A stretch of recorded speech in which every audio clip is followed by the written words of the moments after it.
আলহামদুলিল্লাহি ওয়াহদা ওয়াসসালাতু ওয়াসসালামু আলা মান লা নাবিয়্যা বা'দা আম্মা বা'দ আউযু বিল্লাহি মিনাশ শাইতানির রাজীম বিসমিল্লাহির রহমানির রহিম ওয়া করনা ফি বুয়ুতিকুন্না ওয়া লা তাবাররাজনা তাবাররুজাল জাহিলিয়াতিল উলা। সমস্ত প্রশংসা আল্লাহ সুবহানাহু ওয়া তাআলার জন্য, সকলে বলি আলহামদুলিল্লাহ। তারপরে দরুদ পাঠ করি শেষ নবীর প্রতি, সকলে বলি আল্লাহুম্মা সাল্লি আলাইহি আল্লাহুম্মা বারিক আলাইহি। আজকে আমরা দারসুল হাদিসে আমাদের মা বোনদেরকে নিয়ে কিছু কথা বলার চেষ্টা করব ইনশাআল্লাহুল আজিজ ওয়া মা তৌফিক ইল্লা বিল্লাহ আলাইহি তাওয়াক্কালতু ওয়া ইলাইহি উনীব। তার আগে কিছু কথা না বললেই নয়, আমরা প্রতিনিয়তই চেষ্টা করছি যে এখানে দারসে কুরআন বা দারসে হাদিসটা অব্যাহত রাখতে, কন্টিনিউ চালিয়ে যেতে। তো এটা আপনাদের দ্বারাতেই সম্ভব। আপনারা আসছেন বিধায় হচ্ছে, না আসলে আমি একা একা বসে থেকে বক বক করার কোনো ফায়দাই ছিল না।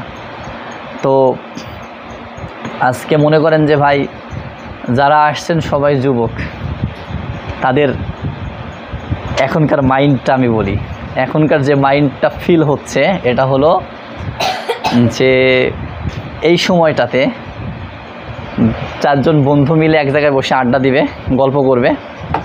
যদিও সিয়ামের মাস, অন্য মাসে হয়তো কাজ টাজ করে বা যে যাই করে করুক, কোনো ভাই একটু রুমে ফ্যানের তলে শুয়ে এসিতে শুয়ে ঘুমাবেন, কেউ একটু ফোনে আরেক বন্ধুর সাথে চ্যাট করবেন, গল্প করবেন, ভিডিও কলে কথা বলবেন।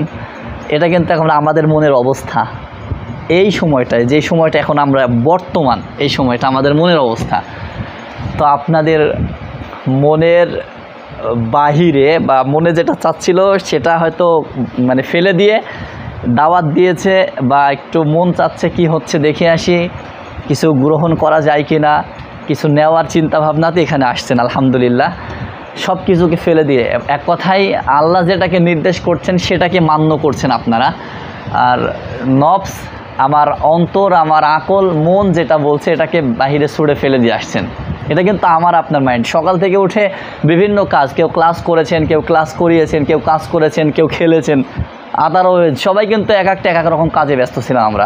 সো এই কাজটা করার পরে কিন্তু এই টানা টানা রোদের ভিতরে এখন আমাদের জাস্ট একটাই কাজ, সেটা হচ্ছে আমাদের এখন ঘুমানো, তাই ঠিক না?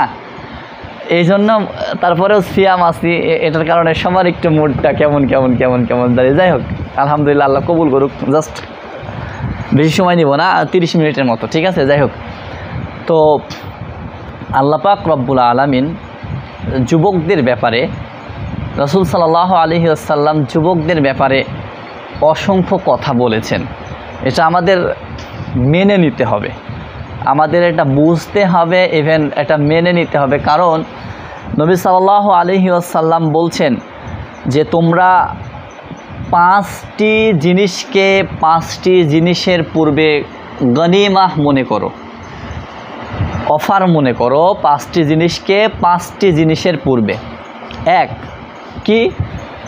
যখন তুমি যুবক থাকবে তখন তোমার বার্ধক্য আসার পূর্বে তুমি তোমার যৌবনকে কাজে লাগাও, যুবক বয়সটাকে কাজে লাগাও। 2, তা তোমার সুস্থতাকে অসুস্থতার পূর্বে কাজে লাগাও।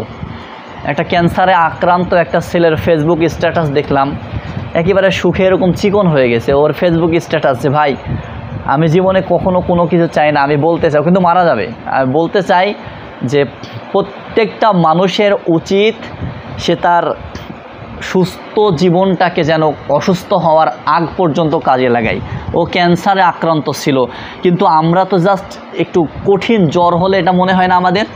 কঠিন জ্বর হলেই কিন্তু মনে প্রচণ্ড কষ্ট হয়, না খাইতে পারি, না ঠিকমতো শুয়ে থাকতে পারি, এই মাথা ব্যথা করে, এই জ্বর আসে, এই বমি হয়, এই ডাক্তারখানায় যাবেই করো।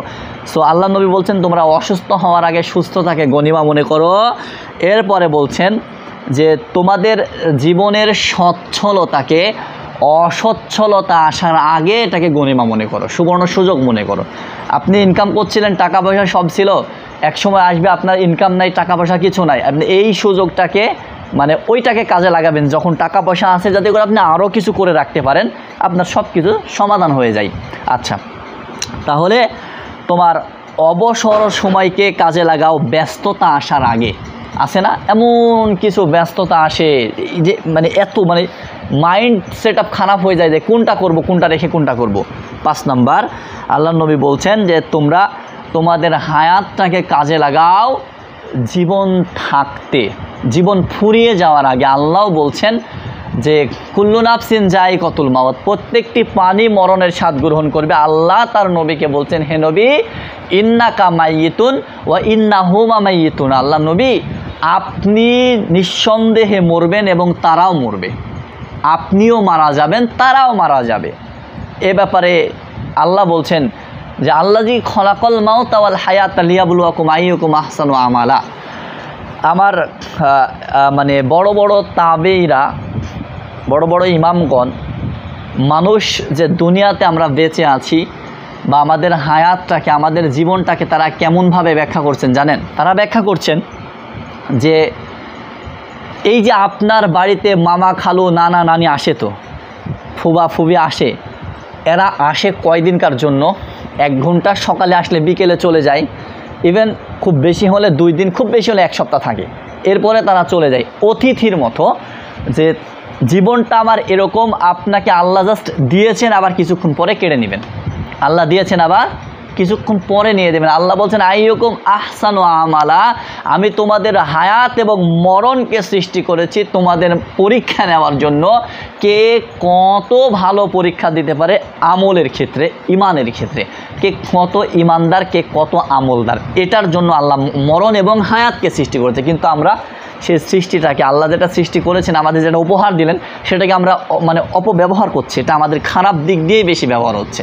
আজকে আমাদের মনের চাহিদা ছিল, মনের ইচ্ছা ছিল, মানে আমি কিন্তু পার্সোনালভাবে কাউকে অ্যাটাক করছি না, জাস্ট আমি এটা আমার মানে বাস্তব ঘটনা বলছি। আমিও তো যুবক, এটা আমারও কিন্তু মনের খাই। আমি যদি এখন থাকতাম শুয়ে, তাহলে আমি ফেসবুক টিপতাম বা ইউটিউব দেখতাম বা আর আদারওয়াইজ আরও কিছু করতাম, হয় গেম খেলতাম। এটা হতে পারে, মানুষের চাহিদা থাকে। সো আমরা এটা ফোন দিচ্ছি আপনাকে, এটা আমরা কিন্তু করতে পারি অলওয়েজ, তাই না? তাহলে 5টি জিনিসকে 5টি জিনিসের পূর্বে গনিমা মনে করতে হবে। সো আল্লাহর নবী এতটুকু বলে থেমে গেলেন না, যুবক ভাইদেরকে বলছে আল্লাহর নবী যে কাল কিয়ামতের ময়দান দেখবেন, কিয়ামতের ময়দান কেমন কঠিন। আল্লাহ বলছেন যে ওয়া সাহিবাতিহি ওয়া আখি, একজন ভাই অপরজন ভাইকে কিয়ামতের ময়দানে ছেড়ে পালাবে। বাপ তার সন্তানকে কিয়ামতের ময়দানে ছেড়ে পালাবে, মা তার সন্তানকে কিয়ামতের ময়দানে ছেড়ে চলে যাবে। কাল কিয়ামতের ময়দান এত কঠিন, এই রোদটায় আমরা সহ্য করতে পারছি না। আমাকে 5 মিনিট এই রোদের ভিতরে দাঁড় করে রাখলাম, মাথা করে পড়ে যাব। কিয়ামতের ময়দানে সূর্য মাথার অর্ধ হাত উপরে আসবে, তখন আমার আপনার কি কঠিন অবস্থা হবে ভাবছেন? এই কঠিন দিনে আল্লাহ 7 শ্রেণীর ব্যক্তিকে আরশের ছায়া তলে ছায়া দান করবেন। এখানে ছায়া আছে, আল্লাহর আরশ, এই আরশের ছায়ার নিচে একটা ছায়ার ব্যবস্থা হবে, সেখানে 7 শ্রেণীর মানুষ থাকবে। তার ভিতরে 2 নাম্বার হচ্ছে এই শাবুন্নে শাফি ইবাদাতিল্লাহ, এই যুবক সম্প্রদায়, যেই যুবক সম্প্রদায় যৌবনকালে ইবাদত করেছে। আপনারা এখন চলে গেলেও কষ্ট নাই, কেন? এটা মনে মনে প্রশ্ন করছেন না সবাই? ভাই হচ্ছে প্রশ্ন, মনে মনে হচ্ছে না? কেন চলে যাবেন? যদি চলে যান তাতে কোনো সমস্যা নেই, কারণ যেটা উদ্দেশ্য ছিল সেটা হয়ে গেছে। এখানে আপনারা আসতেন মানে আপনারা আল্লাহর রহমতের ভিতরে, ক্ষমার ভিতরে পড়ে গেছেন, এখন চলে গেলেও সমস্যা নেই, আপনার ক্ষমা হয়ে গেছে। একটা মাজলিস, একটা বৈঠকে যখন আপনি আসবেন, এক ভুল কি দিবেন, যখন একবার শুধু যখন আপনি জয়েন্ট হবেন, আপনার ক্ষমা হয়ে গেছে। ইসলামী বৈঠক যখন আসবেন, আপনার ক্ষমা অবধারিত। আচ্ছা, তাহলে ফেরেশতারা বলছে যে আল্লাহ ওই যে মাহফিল হচ্ছে, তো আল্লাহ ওই যে ওই দিক দিয়ে যে অনেক মানুষ ঘোরাঘুরি করছে, বাজার ঘাটে বেড়াচ্ছে, কে কী করে বেড়াচ্ছে, ধুইলে অন্ধকার। আল্লাহ বলছেন যে যদি কোনো মানুষ খালি এখানে আসে, আসার পরে যদি এখানে জমায়েত হয়, বসে জমে যায়, তাহলে আমি আল্লাহ তাকে গফারতুল্লাহ ক্ষমা করে দিলাম, তার সমস্ত গুনাহ খাতা ক্ষমা করে দিলাম এবং তাকে নেকি দ্বারা পরিপূর্ণ করে দিলাম। এটা আমাদের অবস্থা। যুবকদেরকে কাল কিয়ামতের ময়দানে আল্লাহ 7 শ্রেণীর ব্যক্তিদের ভিতরে 2 নাম্বারের ভিতরে রেখেছেন। এক নাম্বার, সমাজের নেতা খেতা যারা আছে, বিচার বিশ্লেষণ যারা করে, তাদেরকে সৎ হতে হবে, আদেল হতে হবে, ন্যায়পরায়ণ হতে হবে। 2 নাম্বার, শাবুন নাশা ফি ইবাদাতিল্লাহ, যৌবনকালে ইবাদত করা ব্যক্তি, যে ব্যক্তি যৌবনকালে ইবাদত করে, যৌবনকে কাজে লাগায়। আজকে এই যৌবনকালটা ধরে রাখা খুবই চ্যালেঞ্জিং, কিন্তু খুব সহজ। অসম্ভব বিষয় কিন্তু সম্ভব। এই যৌবনকালটাকে সঠিক পথে টিকানোর জন্য, রাখার জন্য খুবই কষ্টদায়ক, কিন্তু সম্ভব। যৌবনকালটা ইমাম ইবনে তাইমিয়া বলছেন যে যৌবনকালটা এমন একটা সিস্টেম যেটাকে আমরা এভাবে বলতে চাই যে কচুর পাতার উপরে পানি, যে কোনো সময় সে পড়ে যেতে পারে, যে কোনো সময় পড়ে যেতে পারে। তো আমাদের জীবনের মূল্য অনেক বেশি ভাই। আমরা এই জীবনে যে ইবাদতটা করবো, আল্লাহ পাক রব্বুল আলামিন আমাদের এই ইবাদতের বিনিময়ে কাল কিয়ামতের মধ্যে জান্নাত দিবেন। আমরা আদৌ সত্যি কথা যেটা, সেটা হচ্ছে এটা আমি আপনি সবার যেটা চিন্তা ভাবনা, আমরা আমাদের এই লাইফটাকে আমরা এই 60 বছর, 70 বছর, 100 বছর, এই জীবনটাকে আমরা অনন্তকাল ভেবে ফেলেছি। কিন্তু আমাদের জন্য অনন্তকাল ওইটা। দেখুন, আজকে আমি প্রথমে সম্ভবত যেটা বলতে চেয়েছিলাম নারীদের কথা, আমরা আপাতত একটু যুবকদেরকে বললাম আপনাদেরকে ভাই, নারীদের কথা, এটা আমাদের প্রত্যেকের কাজ। আল্লাহর নবী বলছেন যে আল উলামা ওয়ারাসাতুল আম্বিয়া, মানে আমরা সোজাভাবে পড়ি, সোজাভাবে বুঝি, এর ব্যাখ্যা বিশ্লেষণ কিন্তু আমাদের মাথায় নাই। বলছেন যে একজন বাপ মা তার সন্তান দুনিয়াতে রেখে গেলে ওয়ারিশ ছেড়ে যায় না, বাপ মরে গেছে, বাপের জমির ভাগিদার হবে তার ছেলে সন্তানরা, মেয়েরা ছেলেরা, এই সন্তানগুলো এক কথায় জমির ভাগিদার হবে। বাপ মা দুনিয়াতে জন্ম দিয়ে আর কিছু দিতে পারলো না, শুধুমাত্র জমি জাতি ছাড়া। হ্যাঁ, স্থায়ীভাবে আর কি দিতে পারছে? বাপ মা দুনিয়াতে জন্ম দিয়েছে, এটা বড় একটা নিয়ামত, কিন্তু দেওয়ার মতো দিয়েছে শুধুমাত্র জমি জামা কাপড় চোপড়, এতটুকু, তাই না? এলেমটা বাপ মা দিতে পারছে? স্থায়ী জিনিস তো এটা। এলেমটা বাপ মা দিতে পারছে, জমিটা স্থায়ী না অস্থায়ী? এটা অস্থায়ী না, আমাকে মেরে ফেললেন, আপনি কেড়ে নিলেন, এটা এনি টাইম হতে পারে। তো আল্লাহর নবী দিয়েছেন স্থায়ীভাবে জিনিস আমাদেরকে। প্রত্যেকটা মুবাল্লিগকে, প্রত্যেকটা বাল্লিগকে, প্রত্যেকটা ওয়াইজিনকে, প্রত্যেকটা আলেমকে, আলেম শুধু মাদ্রাসা, মসজিদ মাদ্রাসায় পড়লেই যে আলেম হতে হবে এটা না। আলেম যে কেউ যে কোনো জায়গা থেকে হতে পারে। আপনি নিজে নিজে পড়াশোনা করছেন, সঠিকটা বুঝছেন, ভালোভাবে সুন্দরটা সঠিকটা বুঝে আমল করছেন, আপনি আলেম। তো আপনি আল্লাহর নবীর ওয়ারিশ। আল্লাহর নবী বলছেন আল উলামা ওয়ারাসাতুল আম্বিয়া। আল্লাহর নবী বলছেন যে আলেমগণ যারা জ্ঞানী সমাজে, তারা হলো নবীদের ওয়ারিশ। মানে নবীরা যে কাজ করেছেন আমাদের সে কাজ দায়িত্ব করা।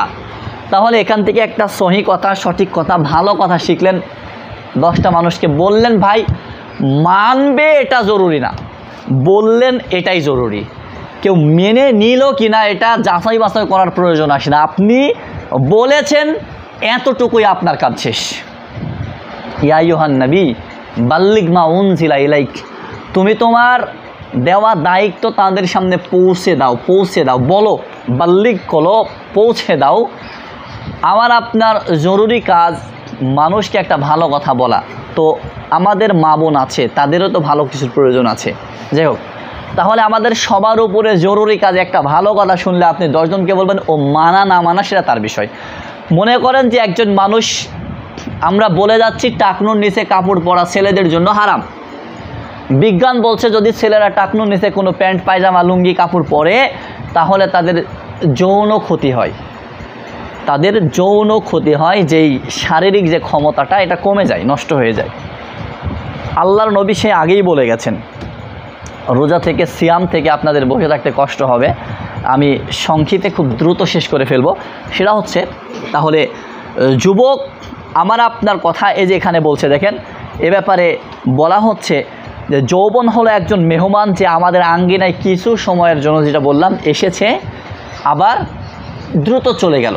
এটা যুবক। অনেক মানুষ এখনও, বয়স্ক মানুষ আমাদের দ্বারচে আসতেন, হয়তো সময়ের জন্য আসতে পারে না।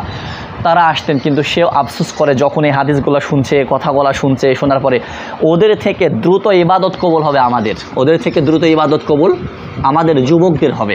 যাই হোক, এবার মনে করেন এখানে অনেক কথা আছে যে কিয়ামতের দিন 5টি প্রশ্নের উত্তর না দিয়ে, আমি আপনাকে হাদিস থেকে বলছি, কিয়ামতের দিন একজন বান্দা 5টি প্রশ্নের উত্তর না দেওয়া পর্যন্ত সে কখনো চলে যেতে পারবে না, এক ধাপ সামনে যেতে পারবে না। এক কি, সে হচ্ছে যে জীবনকে কোথায় ব্যয় করেছে, যৌবনতাকে, জীবনটাকে কি করেছে, এই জীবনটা যে আল্লাহ দিয়েছে এটা কি করেছে, শুধুমাত্র ব্যবসা করে কাটিয়েছে, শুধুমাত্র ক্ষমতার রাজনীতি করে কাটিয়েছে, শুধুমাত্র জমিতে চাষাবাদ করে কাটিয়েছে, নাকি শুধু হেলায় খেলায় কাটিয়েছে। তার জীবনকে যৌবন কোথায় ক্ষয় করেছে, জীবনে যে ক্ষমতা ছিল, শক্তি ছিল, ইবাদত করার ক্ষমতাটা বেশি ছিল, এই সময়টা কোথায় কি করে ব্যয় করেছি। একটা সিয়ামের বিনিময়ে জান্নাত, একটা সিয়ামের বিনিময়ে আল্লাহ জান্নাত দিবে। যদি কেউ আল্লাহকে খুশি করার জন্য একটা দিন সিয়াম পালন করে, তাহলে এই একটা সিয়ামের জন্য তার জান্নাত অবধারিত, আল্লাহ দিবেন। আচ্ছা, এরপরে ধন সম্পদ আমরা কোথা থেকে উপার্জন করলাম আর কোথায় ব্যয় করলাম, আমাদের ধন সম্পদ কোথা থেকে উপার্জন করলাম। আমরা ধন সম্পদ, টাকা কড়ি পয়সা বহুত উপার্জন করছি এবং আমরা সেগুলোকে নেশাদার দ্রব্য দ্বারা শেষ করে ফেলছি। আমরা সেগুলোকে নেশা করে, জুয়া খেলে, লটারি খেলে, খারাপ কাজ করে, সব কিছু করে আমরা আমাদের মনের চাহিদা মতো আমরা সব টাকা পয়সাকে শেষ করে ফেলছি। আচ্ছা, এবং আল্লাহ জিজ্ঞাসা করবেন যে সে যতটুকু জেনেছে ততটুকু আমল করেছে কিনা। আপনারা এখানে এসে যেমন গুনাহটা মাপ পেয়েছেন, এখানে এসে একরকম বিপদেও পড়ে গেছেন, আর আসবেন না সামনে থেকে। এখানে এসে একটা বিপদে পড়ে গেছেন। সেই বিপদটা হচ্ছে যে আপনি যেটা শুনছেন ভাই, যেটা জানছেন, আপনি সেটা আমল করেছেন কিনা। আপনি যতটুকু জানছেন, এই একটা কথা হোক, সবটা না, একটা কথার উপরে আমল করেছেন কিনা, করছেন কিনা, এটা আল্লাহ জিজ্ঞাসা করবে। কারণ এখানে ফোনে রেকর্ড হচ্ছে, কিন্তু আল্লাহ তো রেকর্ড করছে। এখানে কি সাহাবী, আস্তাগফিরুল্লাহ, ফেরেশতারা কি কম বসে আছে মনে হচ্ছে? আমার আপনার দুই কাঁধে দুজন ফেরেশতা আছে, ওরা কি ব্যস্ত? ওরা তো ব্যস্ত, অল টাইম ব্যস্ত। কি করছে না করছে সব সময়, একটা সেকেন্ডও ছুটবে না। কি করছি না করছি এটাই লিখবে, কি করছি না করছি এটাই লিখবে। আমি আজারে ফসল পাঠতেছি কিনা এটাও লিখতেছে। তো এই যে এই আমলটা যেটা শুনলাম, এটা মানছি কিনা, এটা ভালোভাবে মানছি কিনা, কতটুকু আমল করেছি আল্লাহকে বলতে হবে যে আল্লাহ এতটুকু করেছে। আপনি আমার কাছ থেকে না হয় পালাই গেলেন, আমি আপনার কাছ থেকে পালাই গেলাম, কিন্তু আল্লাহ তো ধরে ফেলেছে। তাই ওখানে যে আমল শুনছিলি, ওয়াজ যে শুনছিলি, ও যে বলছিল কতটুকু মেনেছিস, আল্লাহর কাছে ধরা খেয়ে যাব আমরা। এটা আল্লাহই ধরবে আমাদের। সো আমাদের জীবনের অনেক বেশি মূল্য ভাই। আমরা বলছি যে একটা কাজ আমাদের প্রয়োজন। ইব্রাহিম আলাইহিস সালাম দেখেন, যুবক, কলু সামিনা ফাতু, বলতে ইয়াজো কুরুহুম ইয়াকুলুল্লাহ ইব্রাহিম সূরা আম্বিয়া। তাদের কেউ কেউ বললো, আমরা শুনেছি একজন যুবক এই মূর্তিগুলোর সমালোচনা করেছে। হ্যাঁ, তাকে বলা হয় ইব্রাহিম। আজকে যুবকদেরকে, ইব্রাহিম আলাইহিস সালামের ঘটনা আপনারা জানেন না? আপনি পড়েননি ভাই? পড়ছেন তো আপনারা। ইব্রাহিম আলাইহিস সালাম একেবারে কোড়াল দিয়ে বাইরে সব মূর্তিগুলোকে ভেঙে বড় কোড়ালের ঘাড়ে, বড় মূর্তির ঘাড়ের মধ্যে কোড়াল ধুলা রাখছে। কাফেররা খেয়ে দেয়, কে ভাঙছে? ইব্রাহিম ভাঙছে। ধর ইব্রাহিমকে। তো বলছে, আমাকে কি জিজ্ঞাসা করছো? ওকে জিজ্ঞাসা করো, তোমাদের খোদাও কথা বলবে, ওকে জিজ্ঞাসা। আরও খেয়ে গেছে। ওরাও জানে যে ওরা ভুয়া খোদার ইবাদত করছে, ওরাও জানে যে ওরা ভুয়া খোদার ইবাদত করছে। যাই হোক, আমরা আর কিছু বলছি না। এখন আমাদের যেটা কথা সেটা হলো যে আমাদেরকে নিজেদের সচেতন হতে হবে। আমাদের নিজেদের সচেতন হয়ে আমরা আমাদের পরিবারকে সচেতন করব। যদি পরিবারকে না সচেতন করি, আল্লাহ বলছেন কুআনফুসিকুম ওয়া আহলিকুম নার, তোমরা নিজেরা আগে জাহান্নামের আগুন থেকে বাঁচো এবং তোমরা তোমার পরিবার পরিজনদেরকে জাহান্নামের আগুন থেকে বাঁচাও। তাহলে আজকে দুনিয়ার বুকে আমাদের পরিবারের যে বেহাল দশা, সেটা হচ্ছে দেখুন যে নারীদের মর্যাদা কি। আল্লাহ নারীদের মর্যাদা অনেক বাড়িয়ে দিয়েছেন। নারীদের জন্য জান্নাতটা অতি সহজ একটা বস্তু। নারীদের জন্য জান্নাতটা অতি সহজ একটা বস্তু। আমি আপনাকে বলি, আল্লাহ বলছেন যে ওয়াকরনা ফি বুয়ুতিকুন্না ওয়ালা তাবাররাজনা তাবাররুজাল জাহিলিয়াতিল উলা। আল্লাহ নারীদেরকে বলছেন যে তোমরা জাহেরি যুগের নারীদের মতো তোমরা তোমাদের নিজেদের শরীরকে অন্য পুরুষদের সামনে কি করো না, উলঙ্গ অবস্থায় বের করে দিও না, মানে দেখিও না। তোমরা নিজেরা তাদের প্রতি আকৃষ্ট হও না এবং তাদেরকে তোমাদের প্রতি আকৃষ্ট করো না। এটা আমাদের বর্তমান সমাজ। আল্লাহ যেটা নিষেধ করলেন এটার বিরুদ্ধে কাজ করছি। আজকে আমরা একজন মহিলাকে উলঙ্গ অবস্থায় রাস্তায় দেখলে আমরা প্রচণ্ড খুশি হই, মনের ভিতরে একটা ভালো লাগা আসে। এটা আমাদের পাপ, যেটা ভালো লাগা আসে এটা আমাদের পাপ। এ ব্যাপারে আল্লাহর নবীকে জিজ্ঞাসা করা হচ্ছে যে আল্লাহর নবী, নারীদের উপরে হঠাৎ দৃষ্টি পড়া সম্পর্কে আপনি কি বলছেন? আল্লাহর নবী তখন বলছেন যে নারীদের উপরে হঠাৎ যখন দৃষ্টি পড়ে যাবে তখন দৃষ্টি পড়া মাত্রই দৃষ্টিকে টান দেবে, নিচে করবে। এটা হলো নারীদের উপর থেকে দৃষ্টি পড়ার একটা বড় সিস্টেম, যে নারীরা রাস্তা দিয়ে যাবে, তাদেরকে আমরা দেখা মাত্রই চোখ যাবে।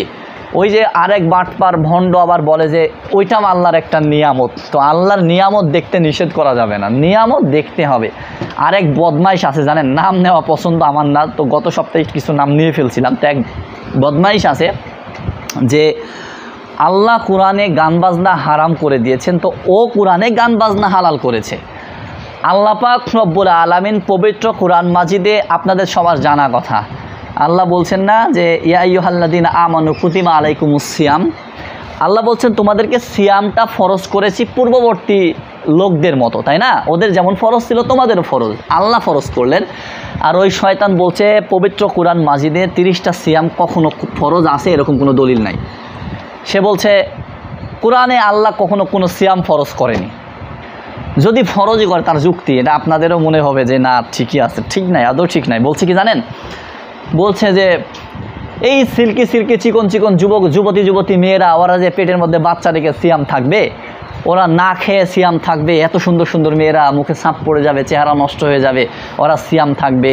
তো আর পেটে যে বাচ্চা থাকবে সেই বাচ্চা না খেয়ে থাকবে, কিয়ামতের ময়দানে আপনি সৃষ্টিকে কষ্ট দিয়ে জান্নাতে যাবেন কিভাবে? ওই বাচ্চা বলবে আল্লাহ আমি অমক মোড়ে ফুলতলার মোড়ে আমি সুন্দর জিলাপি দেখেছিলাম, ভালো কুরমা দেখেছিলাম, ওটা আমাকে আমার মা খেতে দেয়নি, ও খালি তো আমার খাওয়া হতো, ও খায়নি বেঁধে আমাকে কষ্ট দিয়েছে, তো ওকে তুমি জান্নাত দিবা না। সৃষ্টি বলবে, তাই সে কই যাবে? জাহান্নামে যাবে, জান্নাত পাবেন, এটা তার কথা। এ হচ্ছে মাইজ ভান্ডারি, ওর কাছে সব চলে। ও গান কয়, গানটা শোনাই, একটু হাসাই আপনাদেরকে। গান কয়, মোর মরণকালে ঢোলবাসি বাজাইও তরিকার ভাই, মোর মরণকালে ঢোলবাসি বাজাইও, কলেমা ভাই কোনো কিছুর দরকার নাই, কলেমা ভাই কোনো কিছুর দরকার নাই, মোর মরণকালে ঢোলবাসি বাজাইও তরিকার ভাই।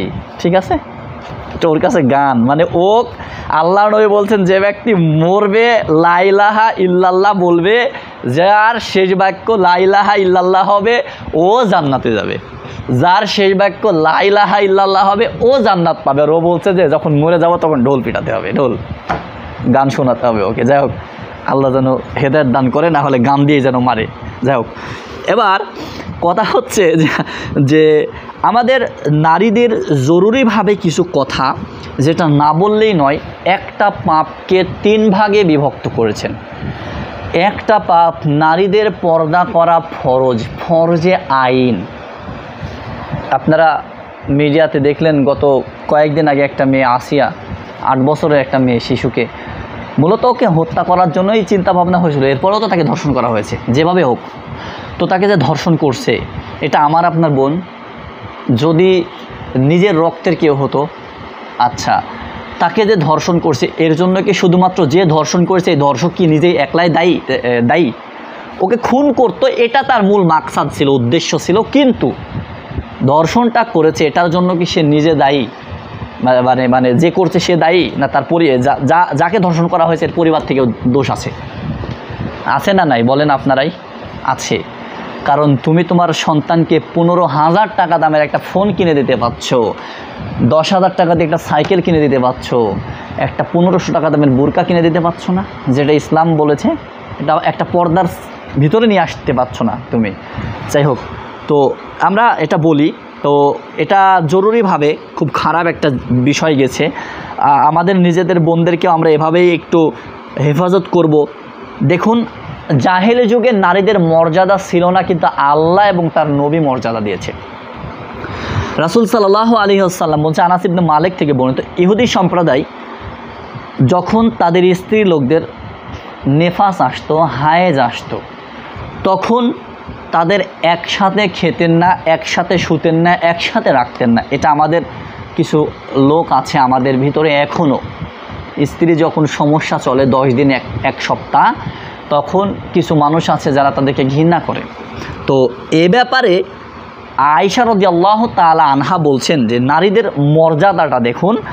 আয়েশা রাদিয়াল্লাহু তাআলা আনহা বলছেন, মিন ইনা ইন ওয়াহিদিন কিলানান, বলছে আমি এবং আল্লাহর নবী একই পাত্র থেকে গোসল করতাম, একসাথে গোসল করতাম। যখন জুনুবুন, আমি যখন অপবিত্র থাকতাম, মানে যখন আমার হায়েজ নিফাস চলতো, তখন আমি আল্লাহর নবী একই পাত্রে, একই মানে বালতিতে, একই মগে থেকে গোসল করতো। তাদের যে পাত্রটা ছিল আর কি, গোসল করতো। কানা ইয়া আমরুনি ফাআত তাজিরু, তো বলছে যে আমি তার আদেশ ক্রমে লজ্জাস্থানের উপরে একটা লুঙ্গি দিয়ে বেঁধে নিতাম, লুঙ্গি বেঁধে নিতাম, এবং আমার শরীরের সাথে তিনি তার শরীর লাগাতেন এবং আমার সাথে শুয়ে থাকতেন।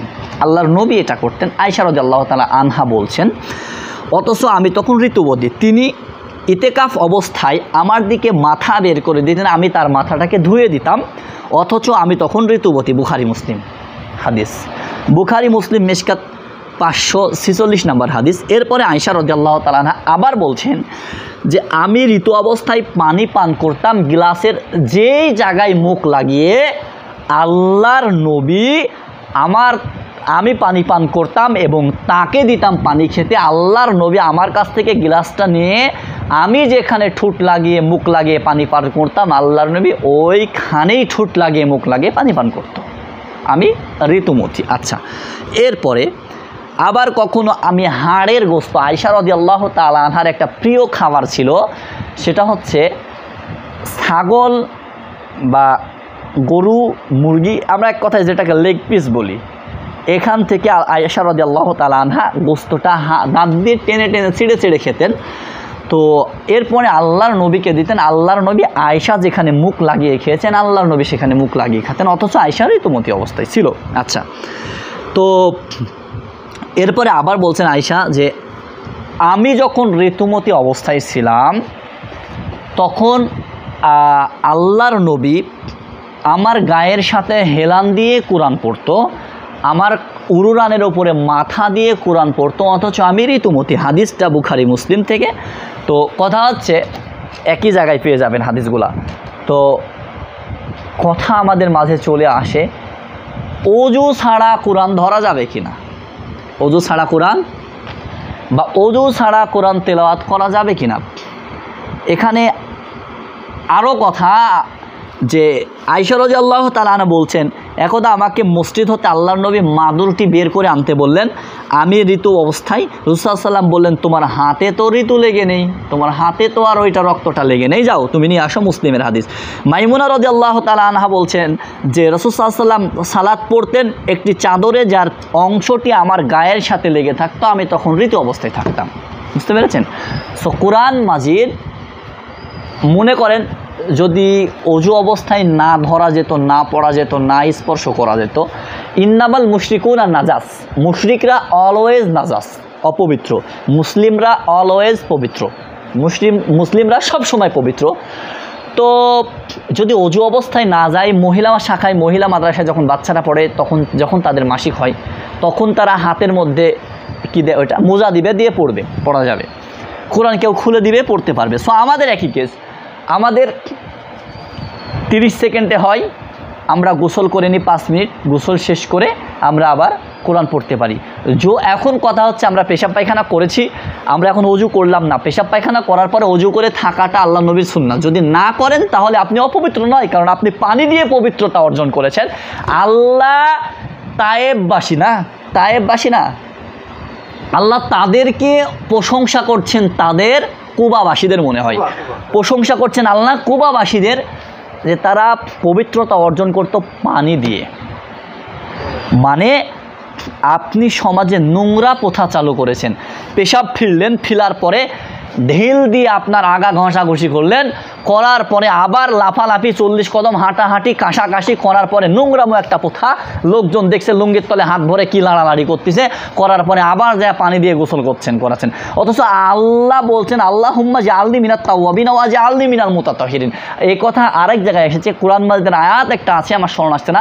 আল্লাহ বলছেন যে আমি তাদের প্রশংসা করলাম যারা পানি দ্বারা পবিত্রতা অর্জন করছে, তারা হচ্ছে কুবাবাসী, তারা ইস্তেঞ্জা করার পরে পানি নিত। পানি দ্বারা তুমি যখন পানি পাবা না তখন ঢেল ব্যবহার করো, তখন টিস্যু ব্যবহার করো।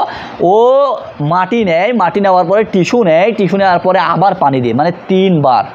তো মেয়েরা কি করবে আমার প্রশ্ন? ছেলেরা না হয় নল আছে, নলকে না হয় ঘুষলো, মেয়েরা ঢেল দিয়ে কিভাবে করবে? প্রশ্ন আসে না? ছেলেরা মুসলমান, ওদের জন্য যদি এটা করা জায়েজ হয়, ফরজ হয়, তো মেয়েদের জন্য ওরা যদি শুধু পানি দেয় তাহলে ওরা না পাক, ওরা পবিত্র হতে পারছে না। সো পানি দিতে হবে, আল্লাহর নিয়ম যেটা, নির্দেশ যেটা, সেটা করতে হবে। আল্লাহ যাদের প্রশংসা করেছেন, যাদেরকে যেখানে মত দিয়েছেন, এই মতকে চেঞ্জ করে ফেলছে আমার আপনার হুজুর, বলছে না পানি দিয়ে হবে না, ঢেল মারতে হবে। এটা আমার আপনার হুজুরের থিসিস, চিন্তাভাবনা। তো পবিত্র কোরআন আপনি অলওয়েজ যে কোনো সময় পড়তে পারেন, শুধু নাপাক অবস্থায় ছাড়া। আপনি স্পর্শ করতে পারেন, পড়তে পারবেন না। নাপাক থাকলে আপনাকে পরিচ্ছন্ন হতে হবে, হওয়ার পরে স্পর্শ করতে হবে। কিন্তু আপনি পেশাব পায়খানা করে গেলেন, আপনি পরিষ্কার, আপনি মানে ইস্তেঞ্জা করেছেন, ধুয়ে ফেলেছেন, মানে আপনি পরিষ্কার। এবার আপনার কাজ, আপনি কি করবেন? আপনি কোরআন পড়তে পারেন, সমস্যা নেই। আচ্ছা, তাহলে কথা হচ্ছে এ ব্যাপারে আবার বলবে দলিল দাও, দলিল দাও, তো দলিলও দিব, সমস্যা নেই, এখন না হয় না দিলাম, পরে দিলাম। আবু হুরায়রা রাদিয়াল্লাহু তাআলা আনহু বলছেন, রাসূল সাল্লাল্লাহু আলাইহি ওয়াসাল্লাম বলেছেন যে তুনকাহুল মারআত, একজন মহিলাকে বিবাহ করার জন্য 4টি জিনিস দেখা হয়। কয়টা জিনিস? 4টা জিনিস দেখা হয়। লিমালিহা ওয়ালি হাসাবিহা ওয়ালি জামালিহা ওয়ালি দিনিহা ফাজফার বিজাতি দিন তারবিয়াত ইয়াদাকা। আল্লাহ নবী বলছেন, বুখারী মুসলিম মিশকাত হাদিস, আল্লাহ নবী বলছেন যে মেয়েদেরকে বিবাহ করতে গেলে 4টি জিনিস দেখা হয়। 1, তার সম্পদ আছে কিনা, 1 নাম্বার তার ধন সম্পদ আছে কিনা, 2 নাম্বার তার বংশ ভালো কিনা, 3 নাম্বার তার সৌন্দর্য কেমন, সে কেমন সুন্দরী, 4 নাম্বার তার ধার্মিকতা। আল্লাহর নবী বলছেন শুধুমাত্র তোমরা ধর্মকে প্রাধান্য দাও। একটা মহিলা যার চেহারা খারাপ দেখতে, ধন সম্পদ টাকা কড়ি পয়সা কিছু নেই, সুন্দর চেহারা নেই, কিন্তু তার দিনদারিতা ভালো, সে দিনের ব্যাপারে আপনাকে হেল্প করবে। কি হেল্প করবে আমি বলে দিচ্ছি। আর একজন মহিলা তার টাকা আছে, পয়সা আছে, ধন আছে, সম্পদ আছে, চেহারা আছে, সব কিছু আছে, বংশ আছে, তাহলে তো সোনায় সোহাগা, দিন ধর্মও আছে, তাহলে সোনায় সোহাগা, আর কোনো টেনশন নাই, আপনি নিয়ে নেন এনি টাইম। কিন্তু আপনাকে সর্বপ্রথম মেয়ে দেখতে গেলে, বিয়ে করতে হলে আপনাকে প্রাধান্য দিতে হবে কি? দিনের ব্যাপারে। এই বক্তব্য লোকে শুনলে বলবে হুজুর তোমার বউ তুমি কি দেখে বিয়ে করছো? আমি আলহামদুলিল্লাহ দিন দেখেই বিয়ে করছি।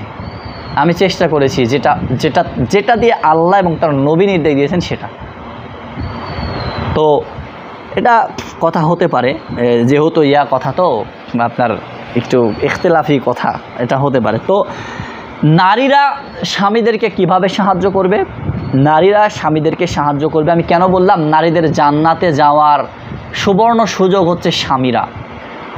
আল্লাহর নবী বলছেন, আবু হুরায়রা রাদিয়াল্লাহু আনহু বর্ণিত, তিনি বলেন রাসূল সাল্লাল্লাহু আলাইহি ওয়াসাল্লাম বলছেন যে আল্লাহ যদি আল্লাহকে সেজদা না করে পৃথিবীতে কাউকে সেজদা করার তৌফিক দিতেন, সুযোগ দিতেন, বলতেন, অনুমতি দিতেন, তাহলে নারীদেরকে বলতেন তোমরা তোমাদের স্বামীর পায়ে সেজদা করো, স্বামীদেরকে। আপনি ধার্মিকতা, মেয়ে বিয়ে করলে আপনাকে সে রাতে তাহাজ্জুদের জন্য হেল্প করবে। আপনারা যত ইসলামী বিধিবিধান নিয়ম কানুন আছে সব ক্ষেত্রে আপনাকে সাহায্য করবে। লূত আলাইহিস সালামের পুরো এলাকা, পুরো পৃথিবী লূত আলাইহিস সালামকে সাপোর্ট করেছিলেন ইল্লা ওয়াইফ, শুধুমাত্র তার বউ ছাড়া পুরো পৃথিবী তাকে সাপোর্ট করেছেন। বউ সাপোর্ট করেনি, লূত আলাইহিস সালাম ধ্বংস হয়ে গেছেন। মুহাম্মদ সাল্লাল্লাহু আলাইহি সাল্লামকে পুরো কুরাইশবাসী, পুরো পৃথিবীর লোক এখন পর্যন্ত বিরোধিতা করে, তখন তো করেছেনই। মুহাম্মদ সাল্লাল্লাহু আলাইহি সাল্লাম বিজয় লাভ করেছেন, তার বউ তাকে সাহায্য করেছে, বউরা তাকে হেল্প করেছে, মুহাম্মদ সাল্লাল্লাহু আলাইহি সাল্লাম বিজয় লাভ করেছেন। নারীরা যদি ভালো হয় আমাকে আপনাকে এভাবে হেল্প করবে। এবার আসুন বেপর্দা নারীদের ব্যাপারে যাদের ব্যাপারে আল্লাহ ও তার নবী সরাসরি জাহান্নামে যাওয়ার কথা বলেছেন, নারীরা তার মধ্যে একটা, সরাসরি জাহান্নামে যাবেন। আল্লাহ বলছেন যে ওয়ামিন আয়াতিহি আন খালাকা লাকুম মিন আনফুসিকুম আজওয়াজা, বড় আয়াত। বলছেন আল্লাহ তার নিদর্শন বলির মধ্যে রয়েছে যিনি তোমাদের জন্য তোমাদের মধ্যে হতে সৃষ্টি করেছেন তোমাদের সঙ্গীদেরকে। আল্লাহ আমাদের থেকেই আমাদের স্ত্রীদেরকে কি করেছেন? সৃষ্টি করেছেন। আচ্ছা, যাতে করে তোমরা তাদের নিকট শান্তি পাও এবং পরস্পরের মধ্যে ভালোবাসা সৃষ্টি করেছেন এবং দয়া। চিন্তাশীল সম্প্রদায়ের জন্য এতে রয়েছে অবশ্যই বহু নিদর্শন। সূরা রুমের 21 নম্বর আয়াত। আল্লাহ বলছেন ইয়া আইয়ুহান নবী, হে নবী, কুল আপনি বলেন, লি আজওয়াজিকা আপনাদের বউদেরকে, স্ত্রীদেরকে, ও বানাতিক এবং মেয়েদের সন্তানদেরকে, মেয়ে সন্তানদেরকে, ও নিসা ইল মুমিন এবং মুমিন নারীদেরকে, যাতে করে তারা তাদের চাদরের কিছু অংশ তাদের গায়ে টেনে নিয়ে ঢেকে ফেলে। এতে করে তাদেরকে চেনা সহজ হবে এবং তারা শত্রুদের অত্যাচার থেকে হামকি থেকে সে বেঁচে যাবে। এবার এ ব্যাপারে আল্লাহ বলছেন, রাসূল সাল্লাল্লাহু আলাইহি ওয়াসাল্লাম অন্যত্রে বলছেন, ইবনু আব্বাস রাদিয়াল্লাহু তাআলা আনহু বলেন, আমি আল্লাহর নবী বলছেন যে ক্বালাত তলাতু ফিল জান্নাত ফারাআইতু আকসারা আহলিহাল ফুকারা। আল্লাহ নবী বলছেন আমি জান্নাতের দিকে তাকিয়ে দেখলাম যে জান্নাতের অধিকাংশ মানুষ, অধিকাংশ লোক হচ্ছে ফুকারা, গরিব, অসহায়, দরিদ্র মানুষ, তারা জান্নাতে চলে গেছে। এরপরে আল্লাহ নবী বলছেন ফিন্নার ফারাআত আকসারা আহলিহান নিসা। আমি যখন জাহান্নামের দিকে তাকালাম, জাহান্নামের দিকে তাকিয়ে দেখলাম যে অধিকাংশ নারী। এ কথা বলার পর চলে গেলেন আবু সাঈদ খুদরি রাদিয়াল্লাহু তাআলা আনহু বলছেন ক্বালা রাসূলুল্লাহ সাল্লাল্লাহু আলাইহি ওয়াসাল্লাম বলছেন ক্বালা লা ইয়ানজুরুর রাজুল, একজন ব্যক্তি অপর ব্যক্তিকে দেখতে পারে না, ইলা আওরাতির রাজুল ওয়াল মারআতু ইলা আওরাতিল মারআত ওয়ালা ইউফজির রাজুল ইলা রাজুলি ফি সাওবিন ওয়াহিদিন। বলছে কি জানেন? বলছে যে এক পুরুষ অপর পুরুষের গুপ্তাঙ্গের প্রতি লক্ষ্য করতে পারে না। এক পুরুষ, এটা পুরুষেরও পর্দা, এক পুরুষ অপর পুরুষের কোনো গুপ্তাঙ্গের প্রতি লক্ষ্য করতে পারে না, তেমনিভাবে একজন নারী অপর নারীর কোনো গুপ্তাঙ্গের প্রতি লক্ষ্য করতে পারে না। দুজন পুরুষ একটি কাপড়ের নিচে শুয়ে থাকতে পারে না, তেমনিভাবে দুজন নারীও একটি কাপড়ের নিচে শুয়ে থাকতে পারে না। যদিও একটু খারাপ লাগতে পারে, কিন্তু ভাই এটা শরীয়ত। মুসলিম, আমি বলছি মুসলিম মিশকাত 3100 নম্বর হাদিস, বাংলা মিশকাত 6ষ্ঠ খণ্ড হাদিস নাম্বার 2966 অধ্যায় বিবাহ, খুঁজে নেবেন। এই হাদিসে যেটা উল্লেখ হয়ে গেল, নারীরা নারী থেকে পর্দা করবে, পুরুষরা পুরুষ থেকে পর্দা করবে। আচ্ছা, এ ব্যাপারে রাসূল সাল্লাল্লাহু আলাইহি ওয়াসাল্লাম বলছেন অন্য হাদিসে, মাসউদ রাদিয়াল্লাহু তাআলা বলছেন যে কোনো মেয়ে মানুষ অপর কোনো মেয়ে মানুষের সাথে গায়ের কোনো অঙ্গ ঠেকাতে পারে না। যদি ঠেকায় তাহলে কি হবে? যদি আমার বউ অন্য কোনো মেয়ের সাথে গায়ের সাথে গা ঠেকায়, দিনী বোন, দুনিয়াবি বোন গল্প করছে, আসো বুবু গল্প করি, এবার গায়ের সাথে গা ঠেকানোর পরে আমার বউ রাতে আমার কাছে গিয়ে বলছে অমুকের বউয়ের গায়ের সাথে গা ঠেকিয়েছিলাম, তার অমুক জায়গায় এত সুন্দর নরম, বউরা তো গল্প করেই, এত নরম। তখন স্বামী কি করবে? স্বামী বেচারি করবে তখন অন্তরের চোখ দিয়ে ওই মেয়েকে কল্পনা করে দেখবে এবং তার পাপ হবে। একটা হাদিস কিন্তু বলে রেখে দিয়ে এসেছি যে একটা পাপ 3 ভাগে বিভক্ত, ওটা সবার লাস্টে আপনাদেরকে ফিনিশিং দিব। তাহলে আজকে আমাদের সমাজে যে বিবাহ অনুষ্ঠান, গায়ে হলুদের অনুষ্ঠান, এটা চলবে? এই ধারাতে, ইসলামের ধারাতে কোনো গায়ে হলুদের অনুষ্ঠান, কোনো ক্ষীর খাওয়ার অনুষ্ঠান চলবে না, এটা চলবে না, এটা বাদ, চলবে না, এটা নাই, প্রথা নাই। আচ্ছা, এরপরে রাসূল সাল্লাল্লাহু আলাইহি ওয়াসাল্লামকে যেটা শুরুতেই বললাম, বলছে আল্লাহ নবী যে নারীদের প্রতি হঠাৎ দৃষ্টি পড়ার ব্যাপারে কি বলছেন? এই যে আল্লাহ নবী বলছেন যে নারীদের প্রতি হঠাৎ দৃষ্টি পড়ার ব্যাপারে তিনি আমাকে চোখ ফিরিয়ে নেওয়ার কথা বলেছেন। মুসলিম মিশকাত হাদিস নাম্বার বিবাহ অধ্যায়ে পেয়ে যাবেন। আচ্ছা, এরপরে জাবের রাদিয়াল্লাহু তাআলা আনহু বলছেন, রাসূল সাল্লাল্লাহু আলাইহি ওয়াসাল্লাম বলছেন নিশ্চয়ই মহিলারা শয়তানের আকৃতিতে আসে এবং যায় শয়তানের আকৃতিতে, তারা শয়তানের সুরতে আসে, শয়তানের চেহারাতে আসে এবং শয়তানের চেহারাতে যায়। এ ব্যাপারে অনেক কথাই আছে, আমি জাস্ট শুধু অল্প একটু করে বলে যাচ্ছি। যখন আল্লাহর নবী বলছেন কেন যে নারী জাতি তোমাদের চক্রান্ত জটিল এবং কঠিন চক্রান্ত, তোমাদেরকে হুঁশিয়ার হতে হবে। এগুলো কিন্তু পর্দার ভিতরে পড়ে। এগুলা যেগুলো সিফাত বা গুণ বর্ণনা করা হচ্ছে সব বেপর্দা নারীর। তার মানে এর উল্টাটা করলে নারীরা পর্দার ভিতরে থাকবে। নারীদের জন্য বড় জরুরি ইবাদত হচ্ছে পর্দা করা ফরজ। রমাজানের সিয়াম ফরজ, পর্দা ফরজ, সালাত ফরজ। তো এখন একজন নারী সিয়াম থাকে, সালাত পড়ে না, সালাত হবে সিয়াম হবে না, এখন পর্দাও করে না, এ ব্যাপারে কথা যে তার সিয়াম হচ্ছে কিনা। যদি সে পর্দা না থাকে তাহলে তার যতগুলো ইবাদত আছে কোনো ইবাদতই হবে না, সোজা কথা। সালাত হবে না, সিয়াম হবে না, হজ হবে না, জাকাত হবে না, কোনো কিছুই হবে না। কারণ তোমার ব্যাপারে যেটা এসেছে পর্দা ফরজ বিধান, তুমি সেটা অমান্য করছো। বোঝেন একটা যুক্তি, দেখেন যুক্তি না, জাস্ট আপনার আকল এটাই বলবে।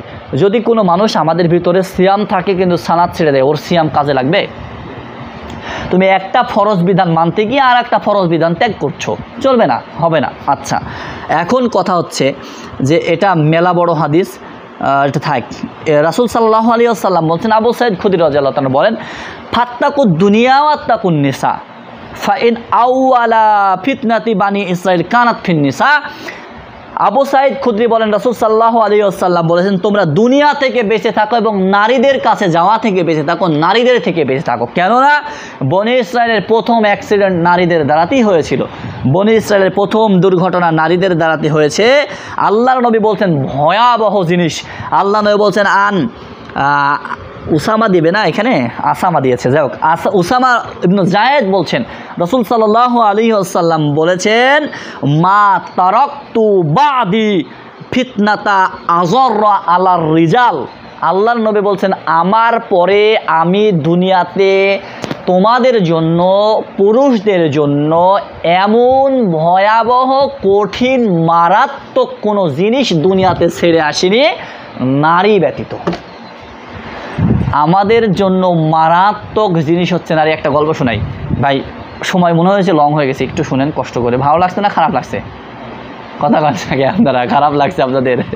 যাই হোক, একটা সুন্দরী মেয়ে, তার পিছনে আছে একজন কাজী, কাজী বিবাহ রেজিস্ট্রি করে, তাই না?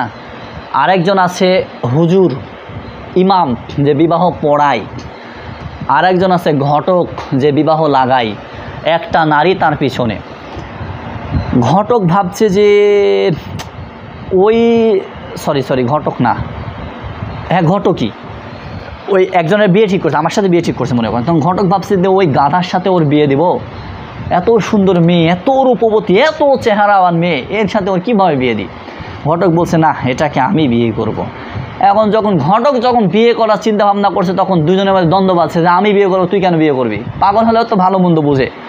তো এবার কাজীর কাছে, বিচারকের কাছে গেছে। এখন বিচারক বলছে, থাম, তোর তো টাকা পয়সা নাই বেটা, তুই কি করবি? তোর থেকে টাকা পয়সা আমার বেশি, আমি গ্রামের চেয়ারম্যান বলছে আমি বিয়ে করব। এবার ও কৌশল করে বলছে আমি বিয়ে করব।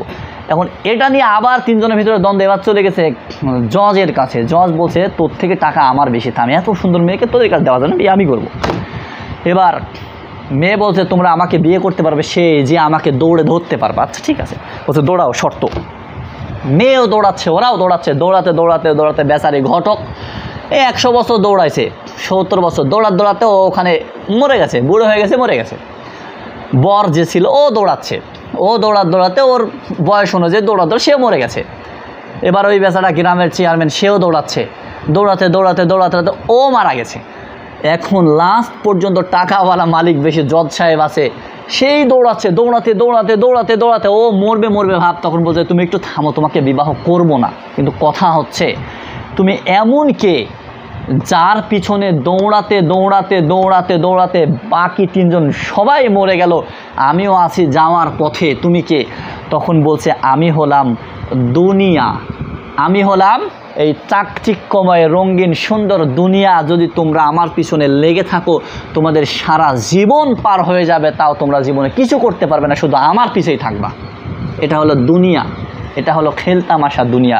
আর এর ভিতরে আরেকটি লোভনীয় জিনিস, সুস্বাদুময় লোভনীয় জিনিস হচ্ছে নারী জাতি।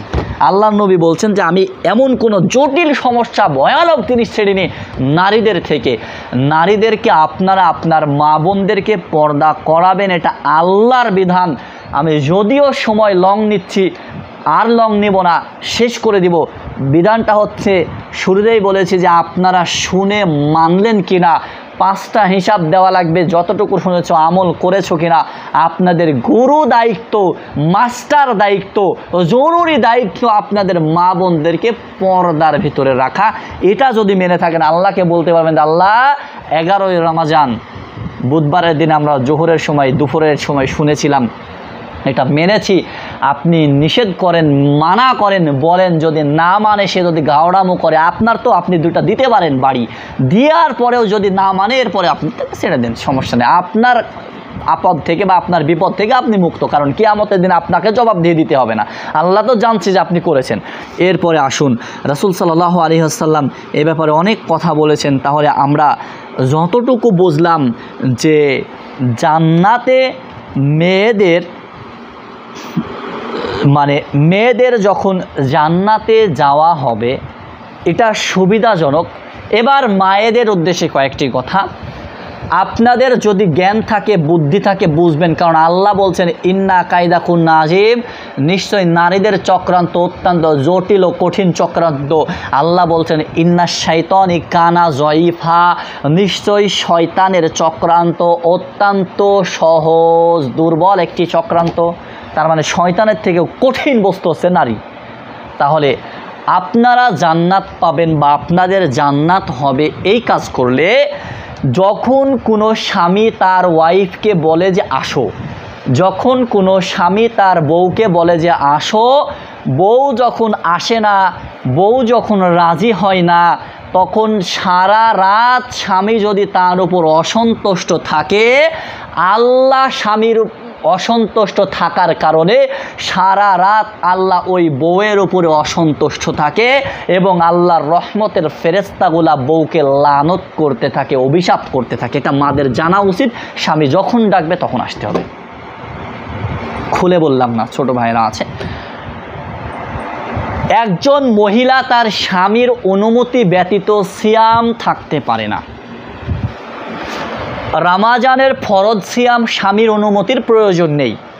নফল যত সিয়াম আছে সমস্ত সিয়াম বাড়িতে স্বামী থাকলে, স্বামী বাহিরে থেকে বিদেশ থেকে আসলে, স্বামী থাকলে আপনি আইয়ামে বীজের সিয়াম পালন করেন, সাপ্তাহিক সিয়াম পালন করেন 2 দিন সোমবার বৃহস্পতিবার।